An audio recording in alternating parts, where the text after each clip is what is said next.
There's one thing about putting a gun on somebody and killing them. There's another thing about ice picking and strangulation and all these other methods. I mean, there's gotta be a screw loose. You gotta be under demonic control when you're doing something like that. There's no question. I mean, the thought of it, and I was a street guy, the thought of it, it's horrible.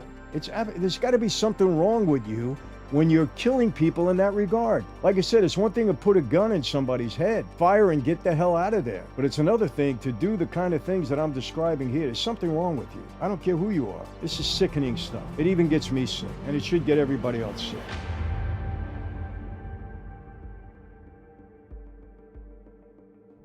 Hey everyone, welcome to another Sit Down with Michael Franzese. Hope everybody is doing well. All is very good, very blessed on this end.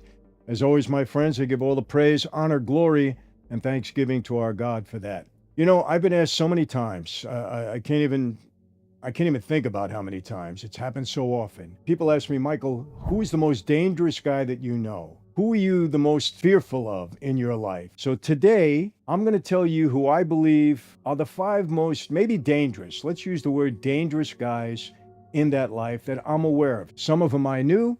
Some of them I did not know. They were before my time, or I just didn't know them. But they had a reputation. And this reputation was something I learned not only, from media, but from people that knew them, were involved with them, were around at that time, and had experience with them. Notably, my father. Look, my father lived to be 103. He was around a lot of guys, a lot of guys. He knew a lot of people. So I had a lot of conversation with my dad. He filled me in on a lot of things. And so did some other people. We used to sit down sometimes in the social clubs and talk, and things would come up about certain people. So I am going to name the 15. I'm going to go with 15 because they're the ones that stand out to me in my mind. There could be more, but these are certainly on the list. There could be more that I'm not naming, but these 15 are certainly on the list.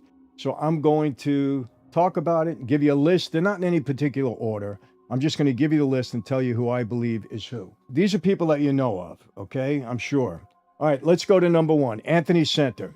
Allegedly 10-plus murder. He was part of the Gemini twins, him and Testa. But he was part of the DeMeo crew. We've talked about Roy DeMeo in the past. Roy DeMeo was a killer, no question about it. Yes, he was a dangerous guy to people that crossed him. Wasn't dangerous to me. I had nothing to do with him. I have to worry about Roy. I knew Roy. As a matter of fact, Roy did me a favor one time. He had a chop shop. They were stealing cars and chopping them up and selling them. All right. His crew got a hold of 2 of my Jaguars when I had a place in Queens. I had them parked outside. I went out. They were both gone. I got in touch with Roy. By that evening, I got him back. So that's, that was the best part of my dealings with Roy DeMeo. Got me my cars back.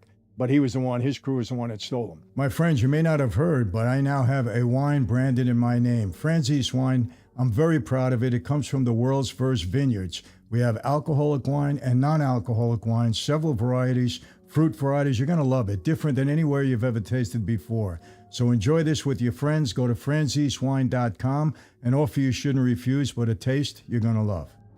For Roy DeMeo, I said this many times. The mob did not make him a killer. He would have been a killer without the mob. The mob just made it easier for him. Gave him more people to kill, maybe. I don't know. Made it easier for him. But he was a serial killer, no doubt about it. And Anthony Center was part of the Gemini twins under him. They had a certain method of doing things. You know what it is? They put him... I don't want to go into all the gross details. You know it already. You could look it up, whatever. But I put Anthony Center as a pretty dangerous guy. He was pretty skilled at what he did. Let's go to Joey Testa. He was the other half of the Gemini twin. He was inseparable from Center in life and in crime. And he was one of the 2 guys that perfected the Gemini method. I'm not going to go into that. It's too gross. We don't have to. But his claim and methodical style made him very deadly effective. No question about it. And it says he struck terror even in fellow mobsters. That's not true. When you say fellow mobsters, maybe guys that were not made. But guys that were made didn't have to be afraid of him. There was nothing that he was going to do unless he got an order from the top. And if he didn't get an order from the top and tried to do something, he'd be in trouble for it. So we didn't have to fear each other in that regard. Who I feared my boss. Like I said, he had life and death over me. If I would have done something wrong, he could have had me killed. No question about it. But you don't have to fear other people in that life because you weren't doing anything and you were just as capable as they were. You may not have been as deadly, but let me tell you something. If you know somebody's going to kill you, what do? You act first. John Gotti, Paul Castellano, you act first. So, and you're capable, so you don't worry about that. Tommy DeSimone, you've seen him in the movie in Goodfellas, allegedly 10 plus murders. And by the way, Joey Testa, along with Senta, allegedly 11 plus murders. I'm not going by the numbers. I don't know if they're true or not. I know that he did a lot of damage in that regard. Tommy DeSimone, you saw him. I got to tell you, Joe Pesci, just brilliant. He did a brilliant job in that movie. No question about it. I did meet Tommy on a few occasions. Didn't know him well, but did meet him. Obviously a different crew. He was a Gambino guy. And inspiration for Joe Pesci's character in Goodfellas. His tally was far higher, people say, than the 10 plus guys that he allegedly killed. Let me tell you something. When law enforcement gives you these numbers, when informants give you these numbers, don't rely on them.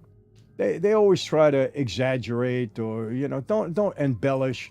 Don't rely on the numbers. The bottom line is he was a dangerous guy to others. It wasn't a guy that you messed with. And that's the bottom line. And what happened to him? He got killed. He disappeared. All right, now let's go to some people that I didn't know but have a reputation. I'll read a little bit about this. Joseph Joe the Animal Barboza, allegedly 20 plus murders. He was a pretty violent guy. I did hear about him from my dad. He was an enforcer for the Patriarca family in New England. Barboza earned his nickname through sheer savagery. I do believe that. He built a reputation of one of Boston's most feared killers. That's true. Barboza's intimidation tactics extended beyond killing. He terrorized anyone who crossed him. He was a bad guy, no question about it. Even my dad talked to me about him. In 1976, after turning government witness, he was gunned down in San Francisco in a mob hit. And by the way, these are my own notes. I make my notes so I don't forget anything. So I put him up there. He's a guy that you had to be afraid of. You had to fear. Sammy the Bull Gravano. All right. Sammy admitted to 19 murders. Doesn't mean that he participated in all of the 19 murders. When I say that, he didn't pull the trigger. Sammy himself said that. But he participated in some way, shape, or form in 19 murders. Gravano rose to underboss of the Gambino family. That's true. Proving himself in blood, personally killing 19 men. I don't think he was promoted. John Gotti didn't promote him to underboss because he killed all of these guys. That's not true. John promoted him to underboss because he promoted him to underboss. Felt that that was a position he should hold. Wasn't because of the 19 murders. His mix of intelligence and violence made him invaluable to John Gotti. He was his underboss. You know the story with Sammy. You've heard much about him. I'm sure if you're following me, you probably follow him. No need to get into that. You know his side of the story. He orchestrated and supervised murders at the highest level of the Gambino regime. Again, I don't know if that's true either. I really don't. The highest level. I don't even want to comment on any of that. Sammy's a friend of mine now. I'm telling you straight out. Okay? I happen to like Sammy right now. I like his family. He's a friend of mine. So I'm not saying anything to judge him or throw any onus on him. Sammy has spoken about what he did. I believe he's sorry for what he did. He's tried to turn his life around. Who am I to judge him? We were both in that life. Let's leave it at that. You know what happened with him and Gotti. He's on the list because if I didn't put him on the list, everybody was saying, why don't you talk about Sammy? He said he committed 19 murders. He admitted to committing 19 murders. Why didn't you talk about him? So I put him on a list for no other reason than that. Sammy, was he a capable guy? He will tell you he was capable. Yes, he was capable. No question. Frank Abbandando, allegedly over 50 murders, maybe 60 plus. Known as the Dasher, Abbandando was one of Murder Inc.'s, yes, most feared killers. He earned his nickname for the speed and efficiency of his murders. Murder Inc. They had a lot of murderers, a lot of bad guys in Murder Inc. I did a whole video about it. Just dropped last week, I believe. And bad group of people.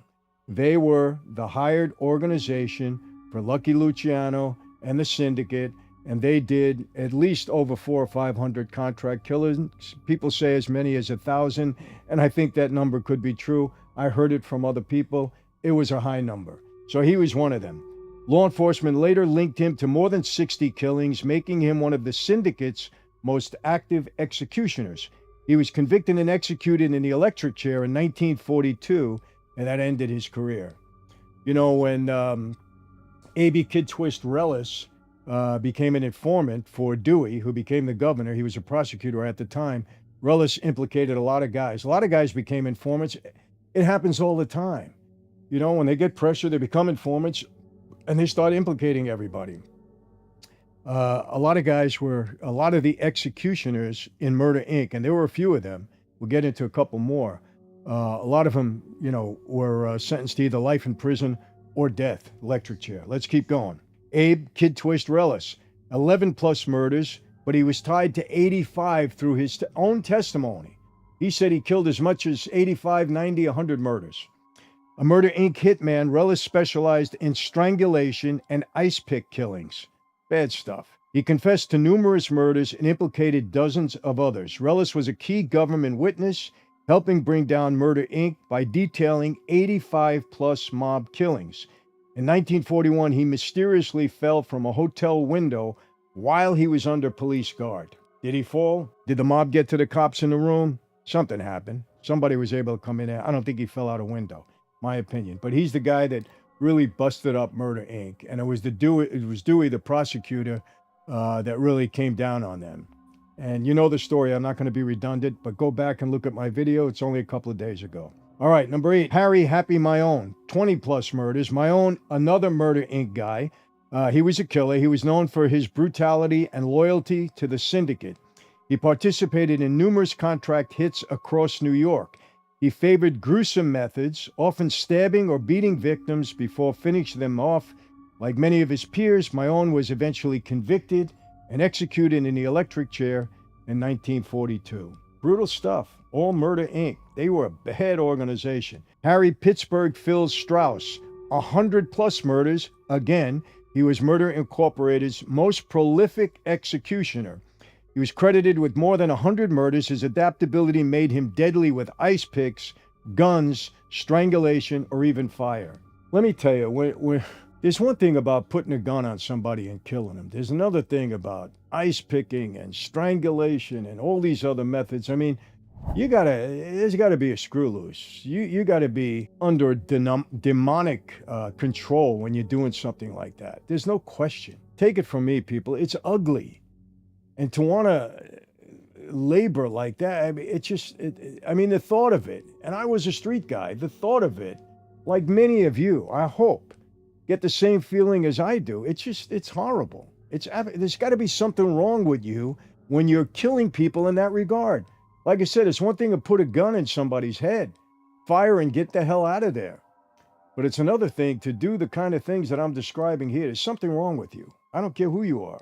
He epitomized the syndicate's industrialized approach to killing, treating murder as routine business. Convicted and executed again in 1941, Strauss remains one of the most prolific hitmen in American mob history. So you'll have this. For those of you that are fascinated by this stuff, you got the names. Louis Lepke, Buchalter, I named him the other day, 80-plus murders. Though technically a boss, Lepke oversaw Murder, Inc. and directly ordered dozens of killings. His role in creating a professional killing squad makes him unique in mob history. He was one of the formers of Murder, Inc. Remember, Luciano wanted this organization. He actually wanted to minimize random violence on the streets. So he, with the help of Maiolansky and Lepke, they put this organization together to do the contract killings all over the country. Not only in New York or Chicago, all over the country. They sent these people out everywhere. And they were Jews and Italians and people of other ethnicity also. So it wasn't only Jews and Italians, but mainly Jews and Italians. Yes, they put this whole organization together. It lasted for about 11, 12 years until Reles started to become an informant. Praise God. Buchalter's organization turned murder for hire into a nationwide business, enforcing syndicate discipline with deadly precision. He was the only major mob boss executed in the electric chair and put to death in 1944. Again, they called him a mob boss. He was a Jew, wasn't Italian. He wasn't a made guy. You can't be made unless your father is Italian. Your mom can be something else. I hear they might have changed that now. Maybe it's mom and dad at this point. What's that going to make a difference? But anyway, you got to be Italian, no question about it. So he was the boss of Murder Inc., Jewish boss of Murder Inc., very close to Lansky, close to Bugsy Siegel, close to Albert Anastasia. All right, Roy DeMeo, everybody's familiar with him. They say 70 to 200 murders from his crew in total. He was in the Gambino family, you know that. Most feared killing squad, true. I knew all about it during my era, absolutely true. Possibly hundreds of murders, that's what they say. I can't put a number on it. I know he was very prolific in that regard. His crew perfected dismemberment, yes, as a disposable method, making many victims vanish without a trace. I'm sorry, but that happens to be true. DeMeo himself was eventually murdered in 1983. He was left in the trunk of his car. True, I remember that. Likely by orders of his own family. Not likely, it was by orders of his own family. He was getting too wild. And some things happened, and you don't last when you're like that. There's no question. You can't be around. People say, what do we need this guy for? And they get rid of him. Not going to worry about him. When you're a mad hatter, when you're a loose cannon, you're not going to last in that life. Discipline is everything. When you start doing things on your own and you're not following orders, people start to get nervous. We don't need this guy around. Boom, get rid of him. All right, this Richard the Iceman Kuklinski, he was convicted of 5 murders, and they say he did over 100. I don't know if that's true. Did he work with Roy DeMeo as much as they say he did? I don't think so. I didn't hear that at the time. I know it came out that way in the movie The Iceman. I don't know if that's actually true. But he worked with mob families in New York, New Jersey, convicted of 5 murders. He claimed he did 5 more. He was infamous for experimenting with cyanide and freezing bodies to obscure time of death, adding a chilling layer to his reputation. Again, this is sickening stuff. It even gets me sick, and it should get everybody else sick. Through many claims remain disputed, Kuklinski's image as a remorseless contract killer has made him a dark legend in mob history. Well, he's dark in any history. Come on. You know, you're the Iceman, contract killer. Devised these methods of killing people. You're just dark, period. Anthony Gaspop Casso. Before I get into the gas pipe, he did not invent the whole gas tax scheme. Claimed he did. Not true. He had a couple of the Jewish guys, or one of them in particular, under him. He didn't do it. And believe me, I'm sorry, but he didn't do it as well as we did. We ran that operation for a long time, and gas pipe was really just on the outskirts of it. He just had one of the guys. He wasn't involved in it. He didn't get involved in it day to day, none of that stuff. I'm not saying that's a bad thing. I'm just saying he didn't get involved. That's it. He claimed more. Casso was a Lucchese underboss. He was, and one of the most sadistic mafia killers in U.S. history. Could say that. He admitted to at least 36 murders because he became an informant, and he ordered many more. Well known. I knew all about Casso. Yes, a lot of what they're saying here is true. He infamously put NYPD detectives on his payroll. Absolutely true. Using them to track and even execute targets. True. Captured in 1993, you know that's the whole story. You know, the mob cops. We know that. I'm not going to get into it all, but it's true. He was captured in 1993, became a government witness, but he was deemed too violent and manipulative, spending the rest of his life behind bars. They threw him out of the witness protection program. There is some indication there, I don't know if it's true or not, that had something to do with Sammy Gravano. I don't know. Okay, this is what I heard. This is what's been reported. I can't say that for a fact. I didn't speak to Sammy about it. All I know is he became an informant, and then they threw him out of the program. They threw out all his testimony. They claimed he was committing other crimes or he was lying, whatever it was, and that's very, very possible. Charlie Carneglia, I knew him. 20-plus murders, suspected of up to 60. He was a Gambino guy. I knew Charlie. I actually liked him. A Gambino enforcer closely tied to John Gotti, Carneglia was suspected in numerous murders, including law enforcement officers. He was feared for disposing of bodies in acid. Again, pretty gruesome. He served as a personal hitman for the Gotti faction, carrying out high-profile executions with cold provision. Convicted in 2009, Carneglia remains one of the deadliest confirmed killers in the Gambino family's modern history. You know, let's just say, I hate to talk about people that I knew, even if I didn't know them well, but I ran into them. I met them at a wedding. I had occasions to meet them. I don't like to talk about it, but he was a pretty brutal guy. Let's put it that way. Okay, last but not least, Albert Anastasia. 100-plus murders, again, part of Murder Inc. When Buchalter left, Anastasia took over. He was known as the Lord High Executioner and the Mad Hatter. He ran Murder Incorporated. He did. I talked about this again a few days ago. He personally killed or ordered dozens of hits. His tally is often cited at well over 100. Could be. Feared even within the mob, Anastasia was infamous for sudden and ruthless violence, earning a reputation as one of the most terrifying hitmen of all time. He was a bad guy, no question about it. You know what happened to him? In 1957, he was assassinated in a Manhattan barber chair, one of the most dramatic mob hits in history. You've seen that photo a million times. He was sitting in his barber chair, and I'm not going to name the people you probably heard about, but somebody I knew very well was one of the alleged killers. They came in on him, and they shot him while he was getting a shave, and that was that. So those are the 15 that stand out. Michael, what happened to Greg Scarpa? Greg was known to be a pretty bad guy. There's no question about it. He was in my crew, in my family. I knew Greg very, very well. He was no stranger to violence, let's put it this way. I'm not going to put a tally on how many guys he killed. Listen, we didn't sit around every day wondering how many guys were killed or whatever. We heard what we heard when we heard it. I can only say this, Greg was a very capable guy in that regard. And he was kind of a cold guy. I mean, he wasn't the guy that you wanted to be around all the time. I don't know how, to say it any differently than that. Now, I just named the most notable guys. When I hear of something, this is who stands out to me. Were there other guys that were killers? Yeah, but I don't think to the level of the guys that we're talking here now. And if they were, I just didn't know who they were. That's all. If you know them, you want to name them, go right ahead. I don't want to go back to 100 years. We can talk about Al Capone. How many guys did Al Capone kill or order to be killed? How many guys did Masseria order to be killed or anybody else? I don't know. But you've asked for it. I've delivered it to you because some of you say, Michael, come on, you're not talking enough about the mob stuff. And I keep telling you, I'm not going to make things up. I'm not. For 2.5 years, I told you stories every week, 2-3 times a week. I'm not going to make things up. When something is asked for, I'll try to do it. When it's interesting, I'll try to do it.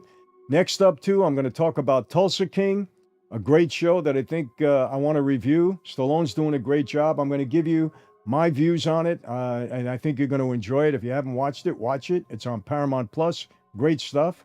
But we're going to be into a couple of more things that I have that I think you're going to enjoy.